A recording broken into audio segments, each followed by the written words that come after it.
사흘째 추가 환자가 나오지 않아 확진자는 28명을 유지하고 있고 현재까지 퇴원은 7명입니다. 남은 환자 21명 가운데 1명이 폐렴으로 산소 공급 치료를 받고 있지만 20명은 상태가 안정적입니다. 1차 전세기로 입국한 중국 우한 교민들이 최종 검사에서 모두 음성 판정을 받았습니다. 교민들은 내일 아산과 진천의 임시생활시설에서 퇴소합니다. 2차 전세기 입국자들도 오늘 최종 검사를 시행합니다. 피로가 누적된 상태로 환자와 밀접 접촉하다 확진 판정을 받은 중국 의료진이 1,700여 명에 이르고 6명이 숨진 것으로 나타났습니다. 의료진 감염 사례는 전국 확진 환자의 3.8%를 차지합니다. 코로나19 환자가 대거 확인된 일본 크루즈선에서 음성 판정을 받은 80세 이상 탑승객 10명 정도가 하선했습니다. 한국인 승객과 승무원 14명 중에 내린 사람은 없는 것으로 파악됐습니다. 정부가 코로나19로 인한 경제 부정적 영향이 불가피하다고 보고 기업들의 자금 조달을 돕겠다고 밝혔습니다. 금리를 인하하는 것은 염두에 두지 않는다며 신중한 입장을 나타냈습니다. 코로나19 감염 우려로 헌혈이 급감해 혈액 수급에 비상이 걸렸습니다. 2월에 예정됐던 단체 헌혈 25%가 취소됐고 개인 헌혈도 줄어서 최근 혈액 보유량이 주의 단계 아래인 2.91분까지 떨어지기도 했습니다. 주말인 내일까지 포근한 날씨가 지속되겠지만 고농도 미세먼지도 기승을 부리겠습니다. 일요일에는 날씨가 점차 추워지고 밤사이 비가 눈으로 바뀌어 내리는 곳이 많겠습니다. 뉴스큐 2부 시작합니다. 국내 코로나19 확진자가 오늘도 나오지 않았습니다. 중앙방역대책본부는 오늘 오후 4시 기준으로 코로나19의 추가 환자는 없다고 밝혔습니다. 신규 환자는 정부 발표일 기준으로 지난 12일부터 사흘 연속 나오지 않았습니다. 국내 확진자는 모두 28명으로 이 가운데 7명이 완치돼 퇴원했습니다.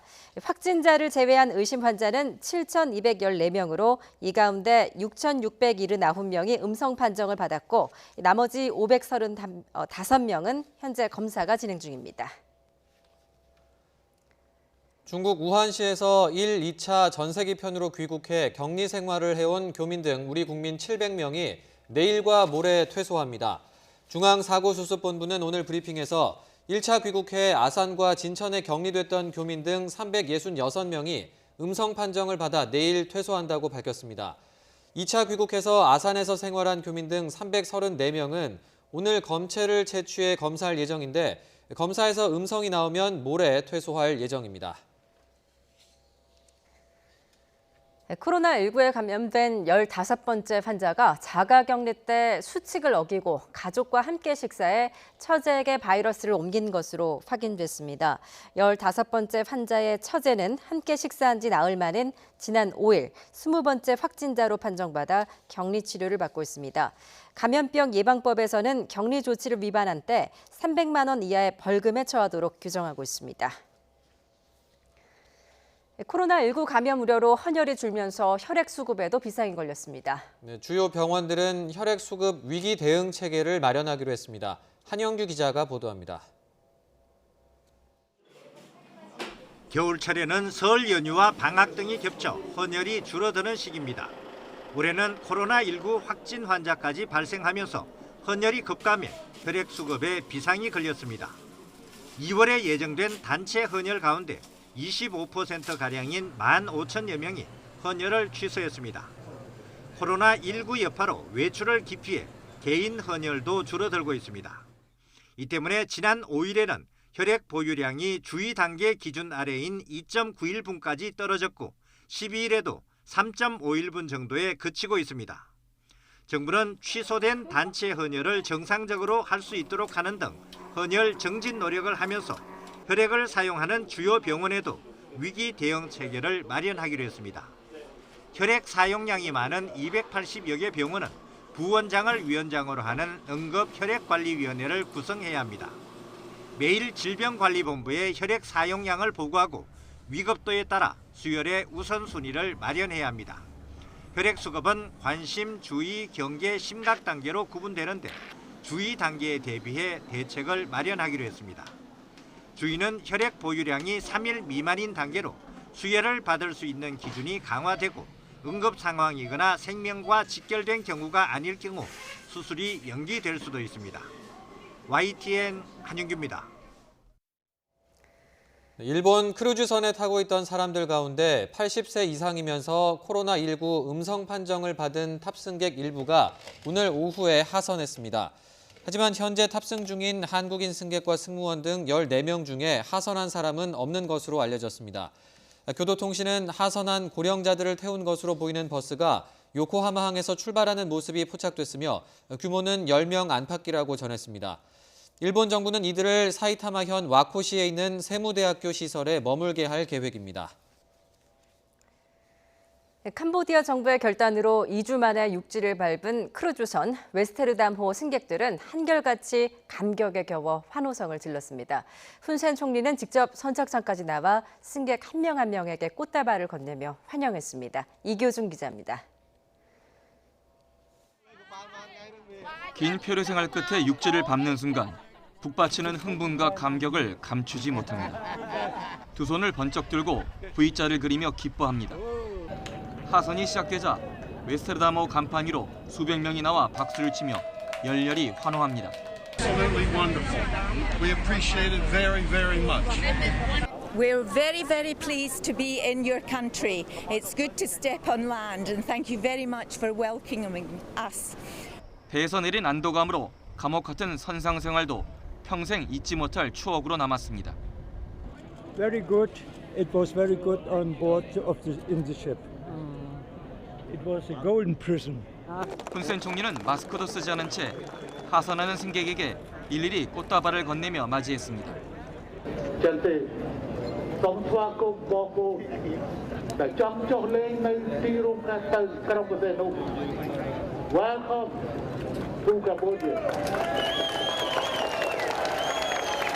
승객들은 전날 밤부터 기쁨에 들떠 샴페인을 터뜨리며 함께 자축했습니다.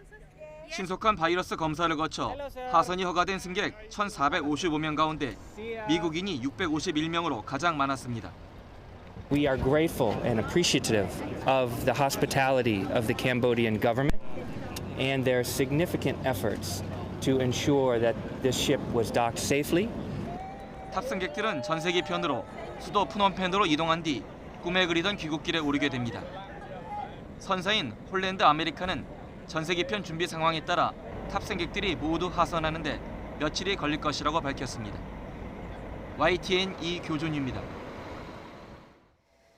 네, 중국에서 코로나19 확진 판정을 받은 의료진이 1,700여 명에 이르고 6명이 숨진 것으로 나타났습니다. 청이신 국가위생건강위원회 부주임은 언론 브리핑에서 지난 11일 현재 전국에서 의료진의 코로나19 감염 사례는 1,716건으로 이는 전국 확진 환자의 3.8%라고 밝혔습니다.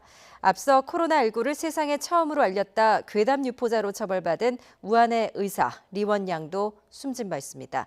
사우스차이나 모닝포스트에 따르면 미 컬럼비아 대학 이안 립킨 교수는 의료진은 코로나19 환자와 긴밀히 접촉하는 데다 장시간 근무와 피로 누적으로 면역력이 떨어지기 때문에 보호 장비를 착용하더라도 감염될 확률이 매우 높다고 말했습니다. 코로나19로 중국 내 비상 상황이 이어지고 있는 가운데 이번 위기가 중국판 체르노빌이라는 지적이 나온다고 홍콩 매체 사우스차이나 모닝포스트가 보도했습니다. 신문에 따르면 1986년 구소련에서 발생한 체르노빌 원자력 발전소 폭발 사고는 불투명한 시스템과 무능한 위기 관리 때문에 상황이 더욱 악화했는데 지금 중국의 상황이 그때와 유사하다는 것입니다. 미 시카고대 정치학과 다리양 교수는 중국 정부가 선전선동을 통해 이번 사태를 중국의 힘을 보여주는 사례로 만들려고 한다며 대응 실패 시 중국 체제, 특히 시진핑 중국 국가주석에게 비난이 갈 수 있다고 평가했습니다. 코로나19 사태가 확산하면서 우리 경제 상황에 대한 우려가 커지자 경제 수장들이 긴급 회동을 갖고 대응책을 논의했습니다. 홍남기 부총리 겸 기획재정부 장관은 코로나19 확산에 따른 실물 경제 파급 영향은 일정 부분 불가피하다면서 이를 최소화하기 위해 노력하겠다고 밝혔습니다. 또 이번 사태가 외국인 관광객 감소와 소비에 영향을 미친 상황이지만 지금은 지난해 연말에 설정한 성장률 목표치를 조정할 단계는 아니라고 강조했습니다. 이주열 한은 총재는 코로나19 사태가 지금 당장은 우리 경제에 미치는 영향이 어느 정도일지 가늠하기 어렵다면서 기준금리 인하를 고려하지 않고 있다고 말했습니다. 정세균 국무총리가 코로나19 확산으로 시름에 빠진 소상공인들을 위로하기 위해서 현장에 방문했다가 부설에 휩싸였습니다. 상인들에게 코로나 사태로 손님이 적어 편하겠다고 말을 한 것인데 가볍게 농담으로 던진 말이라고 해명을 했지만 정치권에서는 소상공인들의 아픔을 공감 못한다면서 거센 비판을 일고 있습니다. 이승배 기자입니다.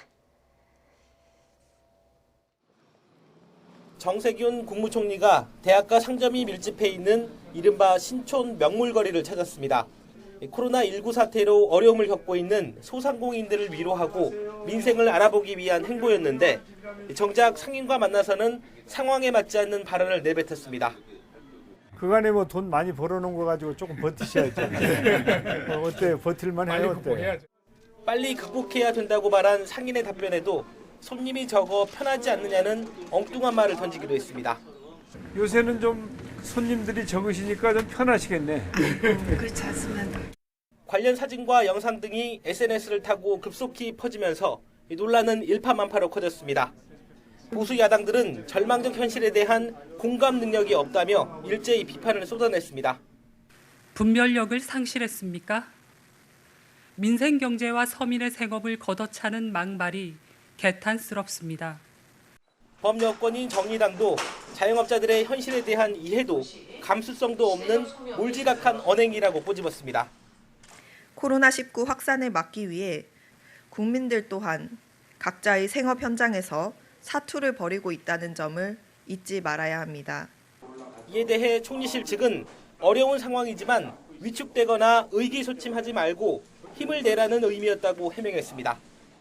하지만 가뜩이나 칼럼 고발 후폭풍에 시달리고 있는 여권 입장에서는 정 총리의 부적절한 발언 논란까지 겹치면서 당혹스러움을 감추지 못하고 있습니다. YTN 이승매입니다. 당에 비판적인 칼럼을 쓴 교수와 신문사를 고발했던 더불어민주당이 하루 만에 고발을 취하했습니다. 당 내부에서도 오만했다는 비판이 들끓었는데 고발을 취하하는 과정과 대처도 적절치 못했다는 지적이 쏟아졌습니다. 최민기 기자가 보도합니다. 민주당 이해찬 대표가 자당 비판 칼럼을 쓴 임미리 교수와 경향신문을 고발한 데 대한 입장을 묻는 취재진 질문에 아무런 답도 않은 채 서둘러 자리를 빠져나갑니다. 표현의 자유를 위축한다는 비판이 많은데 어떻게 생각하세요? 당 지도부 모두 입을 다문 채 퇴장했고 고발 취하 사실은 이후 언론에 문자로 전달됐습니다.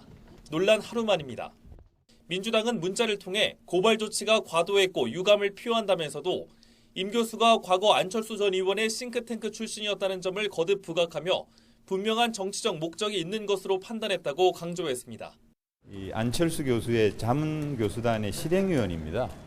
그래서 그때 당시에 저희들은 이것이 분명히 정치적 목적이 있다 이렇게 판단했던 것이고 당의 고발 조치를 두고 내부에서도 자성과 비판의 목소리가 들끓었습니다. 김부겸 의원은 권력이 겸허와 관용의 미덕을 잃는 순간 국민은 금세 노여워한다고 우려했고 홍일학 의원은 당이 어쩌다 작은 핀잔도 못 견디고 듣기 싫어하는지 모르겠다며 교만은 패망의 선봉이라고 질타했습니다. 이낙연 전 총리는 논란 당일 민주당의 고발을 취해야 한다는 뜻을 직접 전달하기도 했습니다. 고발은 결국 취하했지만 당 지도부 언급이나 사과도 없이 임 교수의 정치 행정만을 문제 삼는 당의 반성 없는 듯한 대응에 논란은 다시 불거졌습니다. 당 대표님이 입장 표명은 아까 문자로 보냈잖아요. 저희 당에서 입장 정리해서. 대표가 따로 입장 표명은 안 하시나요? 예, 문자는 전달한 겁니다. 이에 임 교수는 아예 한국당 출마 이력을 포함한 민주당 선거 캠프 등 다양한 본인 경력을 공개하며 그게 본질이 아니라는 취지의 글을 올렸습니다. 이미 SNS상에선 당 조치에 대한 반감으로 민주당만 빼고란 해시태그가 번져가는 상황. 민주당이 고발을 취하했지만 선거법 관련 사건의 경우 검찰이 자체적으로 판단해 수사를 진행할 수 있습니다. 집권여당의 섣부른 법적 대응을 또 검찰이 판단하게 된 만큼 한동안 여지는 계속될 것으로 보입니다. YTN 최민기입니다. 양승태 전 대법원장 시절 각종 재판에 개입한 혐의로 기소된 임성근 서울고등법원 부장판사가 1심에서 무죄를 선고받았습니다. 이른바 사법농단 사건에서 무죄가 선고된 건 이번이 연달아 세 번째인데 검찰은 면죄부나 다름없다고 강하게 반발했습니다. 강희경 기자가 보도합니다. 사법농단 의혹의 핵심 중 하나인 재판 개입에 대한 법원의 첫 판단도 무죄였습니다.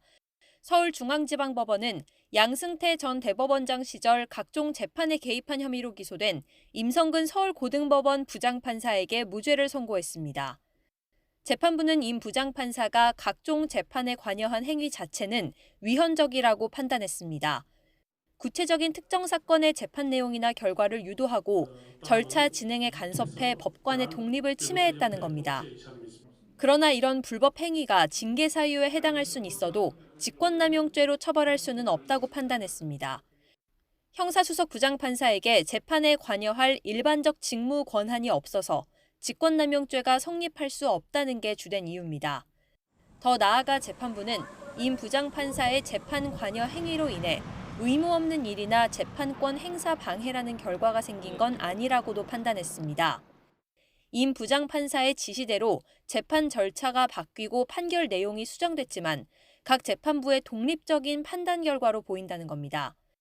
검찰은 어떤 재판 개입도 처벌할 수 없다는 면죄부를 준 것이나 다름없다며 크게 반발했습니다. 또 직권남용죄의 보호법익인 국가 기능의 공정성이 사법의 영역에서 지켜지기 어려울 것이라며 항소심에서 다시 다투겠다고 밝혔습니다. 이로써 사법농단 사건은 유해용 전 대법원 연구관과 신광열 조희연 성창호 부장판사 사건에 이어 연달아 3번 무죄 판단을 받게 됐습니다. 사법행정권자로서 직권을 남용해 재판에 개입한 혐의는 양승태 전 대법원장의 공소 사실에도 상당 부분 포함된 만큼 이번 선고의 후폭풍이 클 것으로 보입니다. YTN 강희경입니다. 지난해 경기도 오산의 한 야산에서 가출 청소년의 백골 시신이 발견됐습니다. 자신들의 범행을 누설했다며 이 청소년을 잔인하게 살해한 20대 범인들에게 법원이 최고 징역 30년의 중형을 선고했습니다. 범인들은 범행 당시 시신의 사진을 찍어서 자랑까지 한 것으로 드러났습니다. 신준명 기자가 보도합니다. 경기도 오산의 한 야산에서 발견된 백골 상태의 시신. 함께 나온 반지를 단서로 경찰이 3만여 명의 SNS를 추적한 결과 17살의 가출 청소년 A군으로 확인됐습니다. 경찰의 수사로 드러난 살해 경위는 충격적이었습니다. A군과 함께 생활했던 23살 김모 씨와 변모 씨 등은 지난 2018년 9월 A군을 한적한 곳으로 유인해 살해한 뒤 안매장했습니다. 신발을 훔친 A군이 경찰 조사 과정에서 자신들의 범행을 누설했다며 잔인하게 보복을 한 겁니다. 1년 만에 전모가 드러나면서 당시 다른 범죄로 수감 중이었던 두 사람은 보복살인 등의 혐의로 재판에 넘겨졌습니다. 김 씨는 재판 과정에서 정신이 나가서 범행을 저질렀다며 기회를 주신다면 아버지가 돌아가시기 전 직접 봉양하고 싶다며 선처를 요구했습니다. 하지만 법원은 김 씨에게 징역 30년을, 변 씨에겐 징역 25년의 중형을 선고했습니다. 재판부는 지극히 잔인한 방법으로 살해한 데다 범행 직후 시신을 사진으로 찍어 주위 사람들에게 자랑하듯 이야기하는 등 생명경시 태도가 심각하다고 지적했습니다. 김 씨의 지시를 받고 A군을 유인한 미성년자 2명은 소년부 법원 송치를 결정했습니다. 재판부가 가출 청소년을 무참히 살해해 사회에 충격을 안겼던 20대에게 최대 징역 30년 중형을 내린 건 생명을 경시한 범죄에 경종을 울리기 위한 거라는 평가입니다. YTN 신준명입니다. 롯데가 실적이 좋지 않은 오프라인 매장 200여 곳을 매각하거나 폐점하기로 했습니다. 이런 대규모 점포 정리는 유통업계에서도 유례가 없는 일입니다. 특히 온라인 중심으로 빠르게 재편되고 있는 상황에서 유통업계 전반의 구조 조정으로 이어질지 관심이 쏠립니다. 박소정 기자가 보도합니다. 지난해 영업이익 28.3% 급감해 순손실은 8,500억 원. 국내 유통업계 1위 롯데쇼핑의 충격적인 지난해 성적표입니다. 이에 마트와 슈퍼, 백화점, 롭스까지 전국 매장 716곳 가운데 200여 곳을 정리하기로 했습니다. 당장 이번 달부터 검토에 들어가 월세도 내기 힘든 임차 점포부터 3년에서 5년 안에 차례로 매각하거나 폐점합니다. 강희태 롯데쇼핑 부회장은 더는 유통기업에 머물러 있지 않겠다면서 청사진을 내놨습니다. 고객 3,900만 명의 데이터로 맞춤 서비스를 제공하며 라이프 스타일, 즉 삶의 방식까지 제안하는 서비스 회사로 거듭나겠다는 설명입니다. 롯데의 대대적인 개편은 오프라인 매장을 중심으로 하던 유통업이 2015년 이후 온라인 시장에 역전당하고 벼랑 끝에 선 현실을 보여줍니다. 2018년이 되어서야 이커머스 사업본부를 출범시켜 본격적인 준비를 했는데 늦은 감이 있습니다. 경영권 분쟁과 작년에야 마무리된 최순실 사건과 연관된 송사로 이런 준비가 소홀했던 것 같습니다. 전문가들은 이미 유통업 재편 진통을 겪은 미국 월마트 사례에서 미래를 엿볼 수 있다고 말합니다. 매출이 하락하던 월마트는 온라인 업체 Z닷컴을 인수해 점유율 3위의 온라인 쇼핑 업체로 자리매김했는데 이처럼 새로운 정체성으로 달라진 소비 형태를 파고들어야 한다는 얘기입니다. 반면 롯데의 구조조정이 도매, 소매업 전체의 고용 불안을 더욱 심하게 만들 것이란 우려도 나옵니다. 대형 유통기업들이 매장을 축소하려는 움직임을 보임에 따라서 최근에 이미 줄어드는 모양새를 보였던 도매업과 소매업의 일자리 증가 수가 향후에 더욱 위축될 가능성이 높아지고 있는 것으로 보입니다. 판을 바꾸는 게임 체인저로의 변신을 강조한 신동빈 회장의 말대로 롯데가 유통업계의 새 판을 짜는 지각 변동을 가져올 것인지 이목이 쏠려 있습니다. YTN 박소정입니다. 라임 자산운용의 대규모 환매 중단 사태 넉 달 만에 두 개의 모펀드의 예상 손실 규모가 나왔습니다. 많게는 절반가량 손실이 발생했고 자펀드 가운데 일부는 투자금을 모두 날리게 됐습니다. 비정상적인 펀드 구조와 부실 운용이 문제였습니다. 최하영 기자가 보도합니다. 지난해 말 라임 자산운용은 자금 문제로 모펀드 4개에 대한 환매, 그러니까 투자금 환급을 중단했습니다.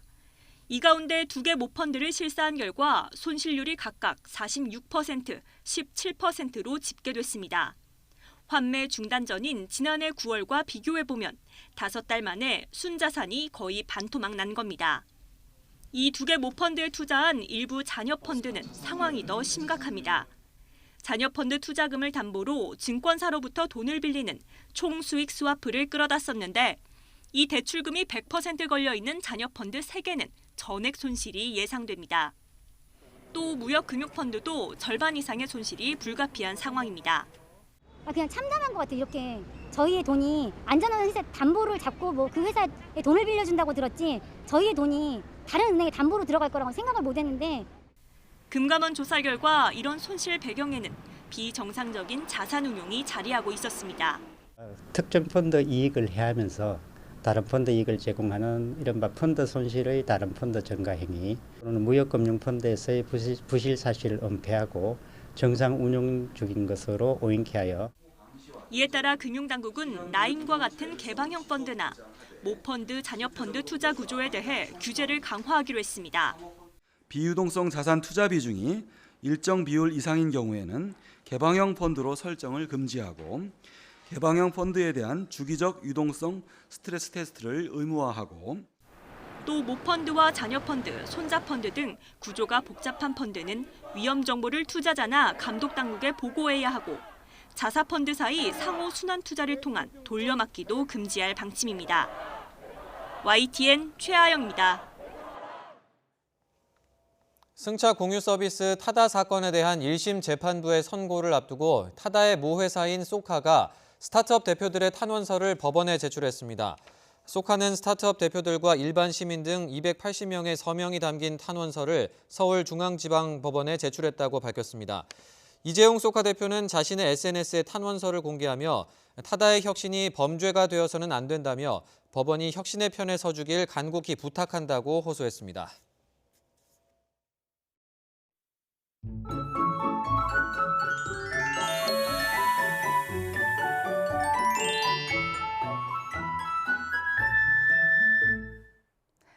주말인 내일 낮까지 포근한 봄 날씨가 이어지겠습니다. 내일 서울 낮 기온은 15도까지 오르면서 하루 만에 올해 최고 기온을 경신할 것으로 보이는데요. 내일 밤부터는 비가 오면서 기온이 뚝 떨어지겠습니다. 내일 밤 중부와 호남 지역부터 비가 오기 시작해서 일요일엔 비가 눈으로 바뀌면서 곳곳에 많은 눈이 올 것으로 보입니다. 내일 비가 오기 전까지 공기도 탁하겠습니다. 내일도 대기 정체에 미세먼지의 유입이 이어지면서 중부와 전북, 대구의 미세먼지 농도가 나쁨 수준까지 오르겠습니다. 특히 수도권과 충남 지역은 미세먼지 비상 저감 조치도 실시되겠습니다. 내일 아침 기온은 오늘보다 높겠습니다. 서울 기온 7도, 대구 6도, 광주 8도가 예상되고요. 낮 기온도 오늘보다 오르겠습니다. 서울의 한낮 기온이 15도까지 오르겠고 청주와 대전 16도, 광주는 18도까지 오르겠습니다. 일요일부터 월요일 사이에는 서쪽 지역에 많게는 20cm의 폭설이 올 것으로 보여 주의가 필요하겠습니다. 또 월요일에 눈이 그친 뒤 다음 주 초반엔 영하권에 강추위가 찾아오겠습니다. 날씨 정보였습니다. 네, 뉴스큐는 여기서 마치겠습니다. 시청해주신 여러분 고맙습니다.